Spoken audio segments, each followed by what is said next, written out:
Hello friends, காலைல எழுந்துச்சி tea போட்டு husband கொடுத்துட்டு கடலக்கா வறுத்துட்டு மாவு வந்து ரெடி ஆக்குது. கொஞ்சம் பால் குடிச்சிட்டு சட்னி வந்து கடலக்கொட்டை, அப்புறம் தேங்காய், பூண்டு, வெங்காயம், கொத்தமல்லி, கருவேப்பிலை, புதினா எல்லாம் எடுத்து வச்சுக்கிட்டு மிக்சியில் வந்து போட்டு மிளகா போட்டுக்கோங்க. காஞ்ச மிளகா இல்லைன்னா பச்சை மிளகா போட்டுக்கோங்க. கொஞ்சம் உப்பு போட்டு அரைச்சிக்கலாம்.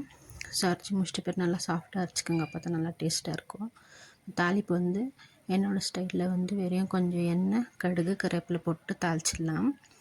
அப்புறம் பார்த்திங்கன்னா இன்னொரு பக்கம் வந்துட்டு தண்ணி வந்து கொதிச்சிச்சு.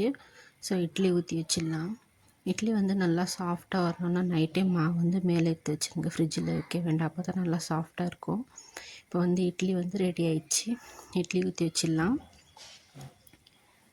இட்லி ஊற்றி வச்சிட்ட பிறகு இப்போ வந்து பார்த்திங்கன்னா இட்லி வந்து ரெடி ஆயிடுச்சு. இந்த வீடியோ பிடிச்சிருந்தால் லைக் பண்ணுங்கள், ஷேர் பண்ணுங்கள், கமெண்ட் பண்ணுங்கள். Bye friends.